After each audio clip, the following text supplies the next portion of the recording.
Jira had worked the cargo docks of Orbital Station Helix 9 for 12 years. He had seen every species pass through. He had watched the strong ones and the weak ones. He had learned to read danger in the way of being moved. The human girl confused him. Her name was Ria Okonkwo. She had arrived 6 months ago from Earth, from a place called Lagos. She was small by galactic standards. Soft skin, no clothes, no scales, no natural weapons that Jira could see. Yet she moved cargo containers that should have required powered assistance. She lifted them with her bare hands. She carried them across the dock without slowing down. And she did it all with a lazy ease that made no sense. Jira was a Malani. His people resembled what humans called pangolins. He had thick scales and strong arms. But even he would struggle with the loads Ria handled daily. "How do you do that?" he asked her once. She had smiled. "Do what?" "The lifting, the carrying. You make it look like nothing." Ria shrugged. "Earth gravity is heavy. This station runs at 60%. Everything feels light to me here." That was another thing about humans. They came from a death world, a planet with crushing gravity, extreme temperatures, and predators on every landmass. Yet they acted like it was normal. They acted like survival was easy. Jira did not understand them at all. Today was a busy day. 3 large freighters had docked at once. The cargo deck was chaos. Workers from a dozen species rushed between containers. Scanners beeped. Loaders hummed. Supervisors shouted orders in 5 different languages. Ria worked quietly in her section. She checked manifests. She sorted packages. She moved with calm efficiency while others around her panicked. Then the Dravosi arrived. Jira saw them first. 4 tall figures with blue-green scales and 4 arms each. They wore expensive clothes. They walked like they owned the station. The one in front was young, maybe 20 cycles old. His scales were bright and unmarked. He had never seen real combat. Jira knew who he was. Tuolos Ven, son of Hask Ven, one of the richest shipping merchants in 3 sectors. The young Dravosi had a reputation. He was cruel to workers. He enjoyed making others feel small. Tolas stopped at Ria's section. His 3 companions spread out behind him. "You," Tolas said. "Human. Where is shipment 447B?" Ria looked up from her work. Her face showed no fear, no concern, just professional attention. "Shipment 447B is in holding bay 12, she said. "There was a documentation error. We needed additional verification before release." "A documentation error?" Tolas stepped closer. He towered over her by at least 2 feet. "My father's cargo is delayed because of your incompetence." "The error was in the origin paperwork," Ria said calmly. "Not on our end. We flagged it for safety compliance. Standard procedure." Jira watched from behind a cargo container. He had seen this before. Wealthy aliens blaming workers for problems they did not cause. Usually the worker would apologize, bow their head, accept the abuse. Ria did none of those things. "Standard procedure," Tolas repeated. His voice dripped with contempt. "Do you know who I am, human? Do you know what my family could do to your career?" "I know who you are," Ria said. "The procedure is still standard." Something flickered in Tolas's eyes. Jira recognized it. The young Dravosi was not used to defiance. He was not used to someone looking at him without fear. "You primitives think you belong here," Tolas said. "Your species crawled out of the mud 40 years ago. You should be grateful we allow you to work alongside civilized beings." Ria said nothing. She simply watched him. Waited. This made Tolas angrier. He wanted a reaction. He wanted her to cower or cry or beg. Her calm silence was an insult he could not tolerate. "Look at me when I speak to you," he snarled. "I am looking at you," Ria said. Tolas moved fast. His upper right hand swung in a wide arc. The back end caught Ria across the face with a sharp crack that echoed across the cargo deck. Jira flinched. Other workers stopped. Everyone turned to look. Ria's head snapped to the side from the impact. A thin line of blood appeared at the corner of her mouth. For a moment, she stayed still. Then, slowly, she turned her head back to face Tolas. Jira felt his scales rise. He had seen many things in his years on the dock. He had seen violence and threats and intimidation. But he had never seen what he now saw in the human's eyes. That it was not anger. It was not fear. It was something older, something that had been sleeping and was now very much awake. Rhea wiped the blood from her lip. She looked at the red smear on her fingers. Then she looked back at Tolas. "You get one chance," she said quietly. "Apologize." Tolas laughed. His companions laughed with him. "Apologize? To you." He raised his hand again. "I'm going to teach you your place, human." His hand came down to IT never landed. Rhea caught his wrist, just like that. No windup, no warning. One moment Tolas was swinging. The next moment his arms stopped in midair, held by a grip that should not have been possible. The cargo deck went silent. Every worker froze. Every eye turned toward the scene. Tolas stared at his trapped arm. His brain could not process what was happening. He was Dravosi. His people were warriors. They had 4 arms and scales like armor. They had conquered 6 worlds before joining the galactic community, and this small, soft human had stopped him with one hand. "Let go," Tolas said. Rhea did not let go. She looked at him with those strange human eyes. 2 eyes, forward-facing like a predator. Jira had read that humans evolved as persistent hunters. They would chase prey for days without stopping. They would run their targets to exhaustion and death. Looking at Rhea now, Jira believed it. "I gave you a chance," she said. "You did not take it." Tolas tried to pull free. He could not. He used his other 3 arms to push her away. Rhea moved with them, not against them. She stepped inside his reach instead of retreating. Her free hand shot up. 2 fingers jabbed into the soft spot beneath his upper left arm. Tolas gasped. That arm went limp, sudden numbness spreading from the nerve cluster she had targeted. "What?" he started to say. Rhea twisted his captured wrist. There was a wet snapping sound. Tolas screamed. She had broken it cleanly, precisely, without apparent effort. The Dravosi's companions moved forward. Jira wanted to shout a warning. 3 against 1. 4 arms each. Surely the human would be overwhelmed. Rhea released Tolas and spun to face them. The first one swung at her head. She ducked under it and drove her elbow into his midsection. Even through Dravosi's scales, the impact folded him in half. He dropped to his knees, gasping. The second one grabbed for her with all 4 arms. Rhea did not try to match strength. She dropped low, swept his legs, and sent him crashing to the deck. Before he could rise, she stomped on his knee. Another crack. Another scream. The third one backed away, hands raised. "I yield," he said quickly. "I yield." Rhea stopped. She was not even breathing hard. The whole fight had taken perhaps 8 seconds. Jira looked at the scene. Tolas on his knees, cradling his shattered wrist. One companion curled on the ground, unable to breathe. Another writhing in pain from his destroyed knee. The third standing frozen in surrender, and Rhea in the center. Small, soft, unhurt. "You broke my arm," Tolas whimpered. His voice had lost all its arrogance. He sounded like a child. "You broke my arm. You hit me," Rhea said simply. "I will have you arrested. I will have you executed. My father will. Your father will see the security footage," Rhea interrupted. "He will see you assault a worker without cause. He will see me defend myself." Tolas opened his mouth to argue. Then he noticed the security drones hovering above. They had recorded everything. Every word, every blow, every moment. The sound of running footsteps echoed across the deck. Station security was arriving. 6 Bravari guards in tactical armor, led by a stocky figure with gray skin and 3 eyes. Overseer Palom, head of station security. "What happened here?" Palom demanded. Everyone started talking at once. The Dravosi claimed assault. Other workers shouted about the first strike. The noise was chaos. Rhea said nothing. She simply raised her hands and stepped back from the injured aliens. She made no attempt to flee. She showed no concern about the armed guards pointing weapons at her. Jira pushed through the crowd. "I saw everything," he said loudly. The Dravosi struck her first. She only defended herself. Other workers added their voices. The human had done nothing wrong. The rich boy had attacked her. She had simply fought back.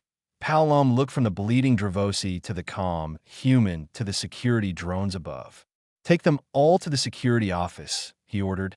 We will sort this out there. Guards moved forward. They cuffed Ria's hands behind her back. She did not resist. She walked with them willingly, head high, face composed. She passed Jira. She nodded once. A small acknowledgement. Thanks for speaking up. Then she was gone, surrounded by guards, disappearing into the station corridors. Tolas was carried away on a medical stretcher. He was still crying, still complaining, still threatening everyone with his father's wrath. Jira watched him go and felt something he had never expected to feel for a Dravosi. Pity. The boy had no idea what he had started. He had struck an Earthborn human and expected submission. He had tried to teach a lesson and received one instead. Jira looked at the blood on the deck. Some of it was Tolas's. Some belonged to his friends. None of it was Ria's. She had fought 3 Dravosi warriors at once and walked away without a scratch. Jira had worked the docks for 12 years. He thought he understood the galaxy. He thought he knew which species were dangerous and which were prey. Today he learned that he knew nothing at all. The holding cell was small and gray. A single bench. A force field door. Nothing else. Ria sat on the bench with her back straight and her hands folded in her lap. She had been here for 3 hours. She had not complained. She had not demanded anything. She simply waited. Overseer Palom watched her through the security monitor in his office. The human unsettled him. Most prisoners paced. Most prisoners shouted. Most prisoners begged or threatened or cried. This one just sat there, calm, patient, like she had all the time in the world. Palom was Bravari. His people prided themselves on reading others. 3 eyes gave them excellent perception. They could spot liars. They could sense fear. They had built their reputation on understanding behavior. Palom could not read the human at all. He pulled up the security footage again. He had watched it 6 times already. The sequence was clear. The Dravosi struck first. The human warned him. He attacked again. She defended herself. By every law on the station. Ria Okonkwo had done nothing wrong. But Tolas Ven was the son of Hask Ven. The Ven family owned 12% of all shipping through Helix 9. They had connections on the ruling council. They could make life very difficult for a security overseer who ruled against their precious boy. Palom rubbed his temples with 2 of his 3 hands. He hated politics. A knock at his door. He turned to find Jira standing there. The Malani dock worker. I came to give my official statement, Jira said. Palom waved him in. Tell me what you saw. Jira told him. Every detail. The confrontation over the delayed shipment. The insults. The first strike. The warning. The second attack. The fight. She gave him a chance, Jira said. More than he deserved. She broke his wrist. She crippled one of his friends. They attacked her. 3 against 1. What was she supposed to do? Palom did not answer. He knew Jira was right. He just did not want to deal with the consequences. There's something else you should know, Jira said. Look outside. Palom switched his monitor to the corridor cameras. His 3 eyes widened. Humans. Dozens of them. Standing in the hallway outside the security office. They were not shouting. They were not holding signs. They were simply present. Watching. Waiting. What are they doing? Palom asked. Nothing, Jira said. That is what worries me. Palom understood. A riot he could handle. Protests he could manage. But this silent gathering was something different. It was a message. We are here. We are watching. We will not forget what you do next. He looked back at the footage. At the small human woman who had dismantled 3 Dravosi in seconds. At the crowd of her people waiting outside his office. 40 years. Humans had been part of the galactic community for only 40 years. They were newcomers. Primitives. They should have been easy to ignore. Why did they make him so nervous? Palom made a decision. He stood and walked to the holding cells. Ria looked up when he entered. Her face showed no hope or fear. She simply acknowledged his presence. Why did you not just take the hit? Palom asked. You could have filed a complaint. You could have let the system handle it. Where I come from, Ria said, you teach people how to treat you. And if the system decides against you, then I will accept that. She met his 3 eyes without flinching. But I will not accept being struck. Not by anyone. Not for any reason. Palom studied her. No privado, no posturing. Just simple, absolute certainty. You are aware the Vin family has significant influence on this station. I am aware, and you're not concerned. Ria almost smiled. Overseer, I grew up in Lagos. I have survived things that would break most species. A rich boy with an injured pride does not frighten me. Palom believed her. That was the strange part. Looking at this small, soft human, he completely believed that she had faced worse and come through stronger. He returned to his office and opened a communication channel to the Vin family estate. Time to deal with this directly. He would contact Hask, Vin, and explain the situation. Perhaps they could reach an arrangement. The channel connected. An assistant answered. Palom identified himself and requested to speak with Hask, Vin, regarding his son. One moment, the assistant said. Palom waited. He expected threats. He expected demands for the human's punishment. He expected a difficult negotiation. The screen flickered. Haskvin appeared. He was older than his son. His scales were darker, marked with scars from actual combat. His 4 eyes were cold and calculating. Palom explained everything. The footage, the witnesses, the injuries, the crowds. Haskvin listened without expression. When Palom finished, there was a long silence. I will come to the station personally, Haskvin said finally. Sir, I assure you, we can handle. This is not about the station, Hask said. This is about my son. He needs to learn something that I should have taught him long ago. The channel closed. Palom stared at the empty screen. That was not the response he expected. Not at all. On the monitor, Ria still sat in her cell. Still calm. Still waiting. Palom had a feeling that things were about to become very interesting. Haskvin arrived on Helix, 9-12 hours after his call with Overseer Palom. He came alone. No guards. No assistants. Just an old Dravosi with scarred scales and cold eyes. He went to the medical bay first. Tolas lay on a treatment bed. His wrist was wrapped in a regeneration cast. The bones would heal in a few days. The damage to his pride would take much longer. Father, Tolas said when Hask entered. I want that human executed. I want her thrown out of an airlock. Be quiet, Hask said. Tolas stopped talking. He had never heard that tone from his father before. Haskvin was always calm, always controlled. This voice was something different, something dangerous. Tell me what happened, Hask said, and do not lie to me. Tolas told him. He tried to spin the story. He tried to make himself the victim. But Hask had already seen the footage. Every lie was obvious. When Tolas finished, Hask sat down heavily in a chair beside the bed. Do you know why I am successful? Hask asked. Tolas frowned. Because our family is always, no. I am successful because I learn. I study. I pay attention to the galaxy around me. Hask leaned forward. 40 years ago, I was young like you. I was arrogant like you. And I thought I understood which species mattered and which did not. What changed? Humans. Hask closed his eyes. The memory was still fresh after all these decades. I was a junior trader on a transport ship. We received a distress signal from a human colony vessel. They had been attacked by Raxian slavers. By the time we arrived, we expected to find corpses. What did you find? Dead Raxians. Hask opened his eyes. 40 of them, armed with plasma weapons and shock sticks. The humans had nothing but tools from their cargo hold. Wrenches, hammers, metal pipes, and their bare hands. Tolas shifted uncomfortably. That is impossible. I saw the bodies myself. The Raxians had been torn apart, some of them literally. The humans lost 17 of their crew, but they killed every single attacker. Hask shook his head slowly. And when we boarded their ship, do you know what they were doing? What? Treating their wounded, comforting their children, already repairing the damage. Hask looked at his son. They had just fought off a slaver attack with hand tools, and they were acting like it was just another problem to solve. One incident does not. It was not one incident. After that day, I started learning about Earth, about humans, and what I learned terrified me. Hask stood and walked to the window. The station rotated slowly, stars wheeling past.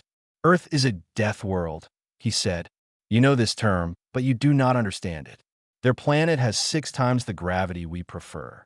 It has extreme temperatures, earthquakes, floods, volcanic eruptions. The very air carries diseases that would kill us in days. Many species come from harsh worlds. Not like this. Hask turned back to face his son. Humans evolved as pursuit predators. They would chase prey across entire continents. Not because they were fast. They are not. But because they never stopped. They would follow an animal for days until it collapsed from exhaustion. Then they would kill it with rocks and sticks. Tola said nothing. Their entire history is war. Hask continued. They fought each other constantly.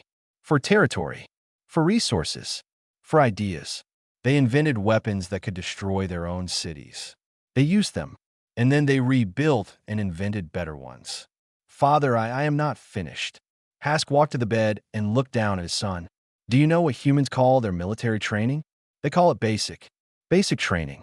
The most intense physical and mental conditioning they have, and they consider it the starting point. The human girl was not military. No, she was a cargo worker from a city called Lagos. Hask laughed bitterly. I looked it up. Lagos is one of the largest cities on Earth. 20 million humans living in close quarters. Crime, poverty, competition for everything. And she survived it. She thrived in it. She came out here looking for opportunity. Hask put his hand on his son's uninjured arm. That girl could have killed you. Do you understand that? In the time it took her to break your wrist, she could have crushed your throat. She could have driven your nose bone into your brain. She could have ended you in a dozen different ways. Then why did she not? Because she chose not to.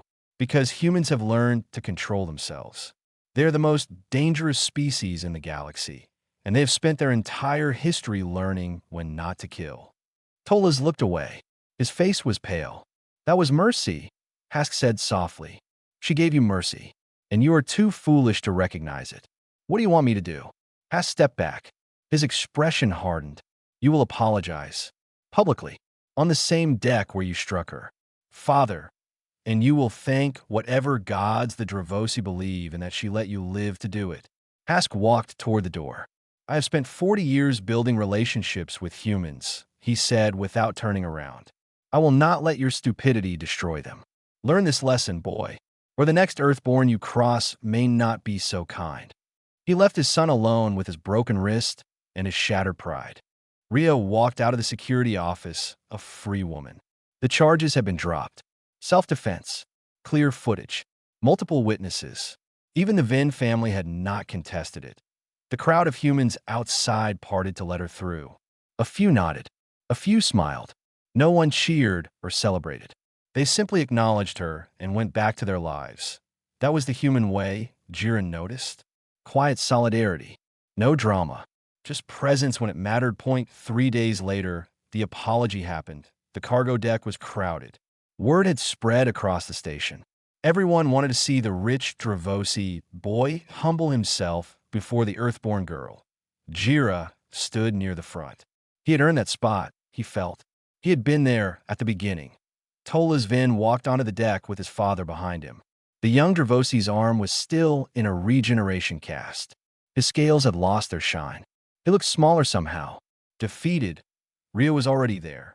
She stood in her work clothes, a scanner in her hand, as if this was just another interruption in her shift. Her face showed nothing. The crowd fell silent. Tola stopped 3 feet from Ria. He could not meet her eyes. His father stood behind him, watching. Tola started. His voice cracked. He cleared his throat. I apologize for my actions. I struck you without cause. I was wrong. The words came out flat. Rehearsed. There was no feeling behind them. No real remorse. Just a script he had been forced to read. Ria studied him for a moment. The silence stretched. I accept your apology, she said finally. That was it. No speech. No demands. No ruating. She simply accepted and turned back to her work. Tola stood there, confused. He had expected something more. Anger. Satisfaction. Something he could react to. This calm dismissal was worse than any insult. Haskvin put a hand on his son's shoulder and guided him away. As they passed Jira, the old Dravosi paused. You spoke for her, Hask said. You testified. I told the truth, Jira replied. That took courage. The Malani have a good one in you. Hask nodded once and continued walking. Tolas did not look back. The crowd began to scatter. The show was over. But something had changed on Helix 9. Jira could feel it in the following days. He noticed small things, a Bravari security guard talking to a human colleague, asking about something called boxing. The human demonstrated a few moves. The guard watched with new respect that a group of Dravosi traders passing human workers in a corridor. They stepped aside, made room. No comments. No sneers. A young alien child pointing at a human and asking his mother what they were. The mother pulled him away quickly, whispering that those were Earthborn. Be polite to them. Humans had been on the station for years. They had always been treated as primitives. Newcomers. Species that barely mattered. Now they were noticed. Now they were considered. Jira found Ria during a meal break. She sat alone at a table, eating something called rice and beans. He asked if he could join her. She nodded. Everyone is talking about you, he said. I noticed. Does it bother you? Ria shrugged. I did not do it for attention. He hit me. I hit back. That is all. Most species would have accepted the blow.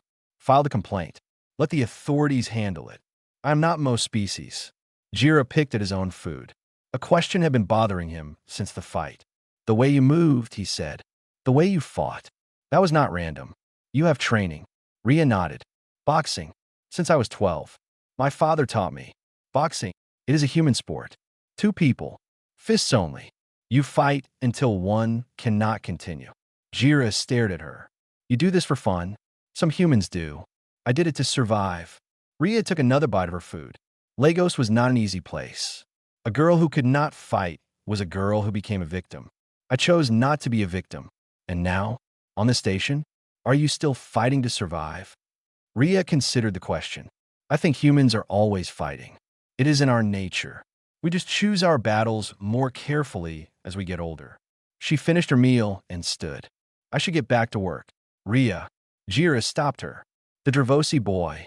He still hates you. You know that. I know. Does that concern you? Ria smiled. It was a small smile, but genuine. Jira. I grew up in a city of 20 million people who were all fighting for the same limited resources. I have been hated before. By people far more dangerous than Tola's Van. She picked up her tray. Besides, hate requires energy. Eventually, he will get tired. And I will still be here, doing my job unbothered. She walked away, leaving Jira alone with his thoughts. The most frightening thing about humans, he decided, was not their strength or their speed or their fighting skills. It was their patience. They could wait. They could endure. They could let hatred wash over them like water off a stone. And they would still be standing when their enemies had exhausted themselves, and oh wonder the galaxy was beginning to pay attention. 3 months passed on orbital station Helix 9. The cargo kept flowing. The traders kept trading. Life continued as it always did, but something was different now. Jira noticed it every day. The way other species looked at humans. The way conversations stopped when an Earthborn walked past. The way even the most arrogant aliens gave them a little extra space. Ria Okonkwo had become a legend. Not because she talked about what happened. She never did. But stories spread. They grew. They changed with each telling. She fought Tendravosi, some versions said. She killed them with her bare hands. She laughed while she did it. None of that was true, but the truth hardly mattered anymore. What mattered was the idea. The warning. Do not touch the Earthborn. Jira watched a new crew arrive on the station one morning. They were Dravosi traders. Young ones, probably on their first long-haul assignment. They swaggered through the cargo deck like they owned it. Then one of them saw a human worker carrying a heavy crate. He started to say something. Maybe an insult. Maybe an order. Jira could not hear from his distance. An older Dravosi grabbed the young one's arm. Whispered something in his ear. The young one's scales went pale. He stepped back. Said nothing. Let the human pass. The older Dravosi saw Jira watching. He walked over. I know you, the trader said. You work here. You were present during the incident. I was. Is it true? What they say about the human girl. Depends what they say. The trader looked around. Made sure no humans were nearby. They say she broke Hask Venson like a dry branch. They say she moved faster than sight. They say she could have killed them all and chose not to. Hira nodded slowly. All of that is true. The trader swallowed.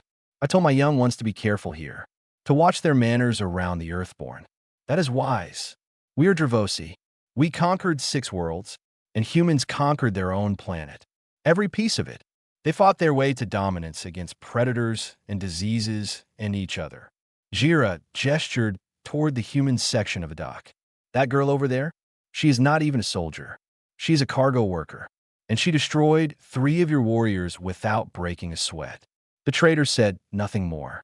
He gathered his crew and moved on. Quietly, carefully. A few hours later, Jira shared his meal break with Ria again. It had become a routine. She seemed to enjoy having someone to eat with who did not treat her like a celebrity or a monster.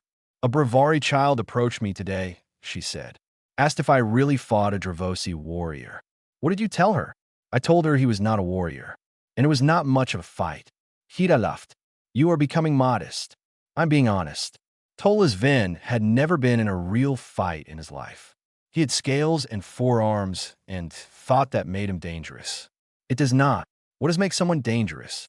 Ria thought about it. Experience. Training. The willingness to do what must be done. She stirred her food. On Earth, we have a saying. It is not the size of the dog in the fight. It is the size of the fight in the dog. I do not understand. It means that spirit matters more than body. A small fighter with heart will beat a large fighter without it. Jira considered this. It explained much about humans. They were not the biggest species, not the strongest, not the fastest, but something in them refused to surrender, refused to accept defeat. What happens now? Jira asked. With the reputation? With the stories? Ria shrugged. Nothing changes for me. I do my job. I go home. I live my life. And if another alien strikes you, then they will learn the same lesson Tolas did. A commotion near the main entrance caught their attention. Jira looked up to see Hask, Vin walking onto the cargo deck. The old Dravosi was alone. He moved slowly, looking around, until his eyes found Ria. He walked over. Stopped at a respectful distance. Miss Okonkwo, Mr. Vin, I wanted to thank you. Ria raised an eyebrow. For what? For teaching my son a lesson I failed to teach him. For showing him that strength is not enough. For demonstrating mercy when you could have chosen otherwise. Ria set down her food. Your son still hates me. Yes, but he fears you more. And for now, that will have to be enough. Has paused. I've been lobbying the Trade Council, pushing for better integration of humans into galactic commerce. More opportunities. More respect. Why? Because I'm old enough to see what others cannot. Humans are not going away. You are growing, spreading, building. In another generation, you will be one of the major powers in this sector. Hask smiled grimly. I would rather have you as allies than enemies. Smart. I have survived this long by being smart. Hask nodded to both of them. Enjoy your meal. He left as quietly as he came. Jira watched him go, then turned back to Ria. He respects you. He respects what I represent. Ria picked up her food again. To him, I'm not Ria Okonkwo from Lagos. I am humanity. All of us. Our potential. Our threat. Our promise. Is it not lonely? Being a symbol instead of a person. Ria smiled. It was the same small smile Jira had come to know. I'm always a person first. The symbol is just what others see. She finished her meal. Besides, I have my work. I have this station. I have a friend who shares meals with me. Friend, is that not what we are? Jira thought about it. A Malani and a human. 2 species from opposite ends of the galaxy. Connected by a moment of violence and its aftermath. Yes, he said finally. I suppose we are. Ria stood, collected her tray. Same time tomorrow. Same time tomorrow. She walked away, back to her work, back to her life. Jira watched her go. Small, soft, unhurt, and absolutely terrifyingly human.